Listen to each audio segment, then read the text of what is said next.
ବାପା ସେତେବେଳେ ଅନେକ ବୁଝେଇଥିଲା, ଝିଅ ସେ ପିଲା ଭଲ ନୁହେଁ, ତା ସହ ମିଶିବା ବନ୍ଦ କରିଦେ। ହେଲେ ଝିଅ ବାପା କଥା ଶୁଣିନଥିଲା, କାହିଁକିନା ସେ ପ୍ରେମର ଅନ୍ଧ ହୋଇଯାଇଥିଲା। ଆଉ ବାପା କ'ଣ କାହା କଥା ବି ଶୁଣିନଥିଲା। ଆଉ ଆଜି ଯେତେବେଳେ ସେଇ ପ୍ରେମିକ ତାକୁ ଧୋକା ଦେଇଛି, ଝିଅ ବାପା ଗୋଡ଼ ତଳେ ପଡ଼ି କ୍ଷମା ମାଗୁଛି, ଆଉ ଘରେ ଟିକେ ଜାଗା ଦେବାକୁ ଅନୁରୋଧ କରୁଛି। ହେଲେ ବାପାଟା ଆଜି ପଥର ପାଲଟି ଯାଇଛି ଆଜ୍ଞା। ଝିଅକୁ କ୍ଷମା ଦେବା ତ ଦୂରର କଥା, ତା କଥା ଶୁଣିବାକୁ ବି ପ୍ରସ୍ତୁତ ନାହିଁ। ଆପଣ ଭାବୁଛନ୍ତି କି ଗୋଟେ ବାପା କେମିତି ଏତେ ହୃଦୟହୀନ ହୋଇପାରିଲା? କେମିତି ଗୋଟେ ବାପା ଜନ୍ମ କଲା ଝିଅ ପାଇଁ ଏତେ ନିର୍ଦ୍ଦୟ ହୋଇପାରିଲା?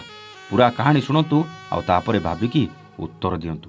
ଏ ବାପା ଯାହା କରିଛନ୍ତି ଭୁଲ କରିଛନ୍ତି ନା ଠିକ୍ କରିଛନ୍ତି? ସୋସିଆଲ ମିଡ଼ିଆରେ ଭାଇରାଲ ହେଉଥିବା ଏ ଭିଡ଼ିଓ ଆଜି ଗୋଟେ ବାପାର ରାଗ, ଅସନ୍ତୋଷ ଆଉ ଗୋଟେ ଝିଅ ଉପରେ ଥିବା ଘୃଣା ଭାବକୁ ନେଇ ପ୍ରଶ୍ନ ଠିଆ କରିଛି।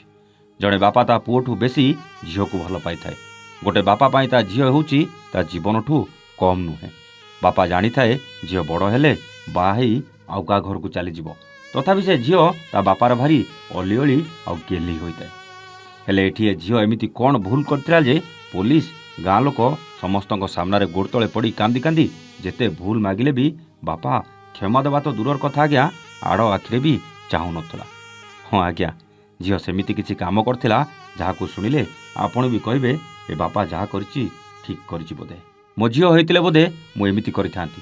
ଖାଲି ମୁଁ ନୁହେଁ, ଯେକୌଣସି ବାପା ହେଲେ ବି ତା ଝିଅକୁ ବି ସେ କ୍ଷମା କରିପାରିନଥାନ୍ତା। ବାପା ଗୋଡ଼ ତଳେ ପଡ଼ି କାନ୍ଦି କାନ୍ଦି ନିଜ ଭୁଲ ସ୍ୱୀକାର କରି କ୍ଷମା ପ୍ରାର୍ଥନା କରୁଥିବା ଏ ଝିଅ ଗାଁର ଜଣେ ଯୁବକ ପ୍ରେମରେ ଉବୁଟୁବୁ ହେଉଥିଲା। ପ୍ରଥମେ ଲୁଚା ଛପାରେ ପ୍ରେମ ଚାଲିଥିଲା।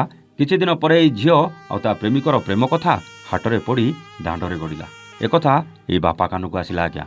ବାପା ଝିଅକୁ ଭାରି ଗେଲାରେ ବଢ଼େଇଥିଲେ। ପ୍ରଥମେ ଝିଅକୁ ବୁଝେଇଲେ, ସେ ପୁଅ ଭଲ ନୁହଁ, ତୋ ଜୀବନ ବର୍ବାଦ ହେଇଯିବ, ତୁ ପାଠ ପଢ଼, ମୁଁ ଅଛି, ତୋତେ ଭଲ ଜାଗାରେ ବାହା କରେଇବି। ଏମିତି ଲଫଙ୍ଗା ପୁଅଠୁ ଯେତେ ଶୀଘ୍ର ପାରୁଛୁ ଦୂରେଇ ଯା, ନିଜ ଭବିଷ୍ୟତ ଉପରେ ଧ୍ୟାନ ଦେ।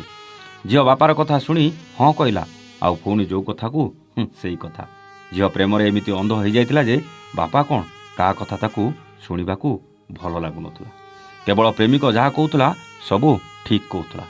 ବାପା ପୁଣି ଜାଣିବାକୁ ପାଇଲା ଝିଅ ସେ ଟୋକାକୁ ଭୁଲିବା ବଦଳରେ ବେଶୀ ବେଶୀ ମିଶୁଛି। ଏଥର ବାପା ଟିକେ ରାଗିକି ଝିଅକୁ ଆକଟ କଲା। ଝିଅ ବାପାର ରାଗକୁ ବୁଝିବା ବଦଳରେ ଘର ଛାଡ଼ି ତା ପ୍ରେମିକ ପାଖକୁ ପଳେଇଲା। ପ୍ରେମିକ ତାକୁ ମନ୍ଦିରରେ ବାହା ହେଲା, ଆଉ ଗାଁ ବାହାରେ ଘର ଭଡ଼ା ନେଇ ରଖିଲା। କିଛି ଦିନ ମନ ଭରି ଉପଭୋଗ କଲା। ବେଶୀ ଦିନ ନୁହେଁ ଆଜ୍ଞା, 2-3 ମାସ ପରେ ଭଲ ପାଇ ବାହା ହେଇଥିବା ପ୍ରେମିକର ମନ ବୁଝିଗଲା, ଆଉ ସେ ପ୍ରେମିକ ଏ ଝିଅକୁ କୁଆଡ଼େ ବିଦା କରିଦେଲା। ଏଥର ଝିଅ ଯିବ କୁଆଡ଼େ? ବାଧ୍ୟ ହୋଇ ଘରେ ପହଞ୍ଚିଥିଲା। ବାପାକୁ ମନେଇବାକୁ ଚେଷ୍ଟା କଲା, ହେଲେ ବାପା କିଛି ଶୁଣିନଥିଲା। କାନ୍ଦିଲା, ଗୋଡ଼ ତଳେ ପଡ଼ିଲା। ବାପା କିଛି ଶୁଣିଲାନି, ଓଲଟା ପୋଲିସ ଆଉ ଗାଁ ଲୋକଙ୍କୁ ଡାକିଲା। ଝିଅ ସମସ୍ତଙ୍କ ସାମ୍ନାରେ ବି ଗୋଡ଼ ତଳେ ପଡ଼ି କାନ୍ଦି ଚାଲିଲା। ବାପା ସେତେବେଳେ କହିଥିବା କଥା ମନେ ପକେଇ ଝିଅର କଥା ଜମା ବି ଶୁଣୁନଥିଲା। ଏବେ ଆପଣ କୁହନ୍ତୁ, ବାପା ଠିକ୍ କରିଛନ୍ତି ନା ଭୁଲ କରିଛନ୍ତି? ଯଦି ସେ ବାପାର କଥା ଆଗରୁ ଶୁଣିଥାନ୍ତା, ଆଜି ତାର କ'ଣ ଏମିତି ଅବସ୍ଥା ହେଇଥାନ୍ତା? ହଁ, କେତେଜଣ ଏଇ ଭିଡ଼ିଓ ଦେଖି କହୁଛନ୍ତି ଗୋଟେ ଝିଅ ବାହା ହେଇଗଲା ପରେ କ'ଣ ତାର ସବୁ ଅଧିକାର ବାପା ଘରୁ ସରିଯାଏ?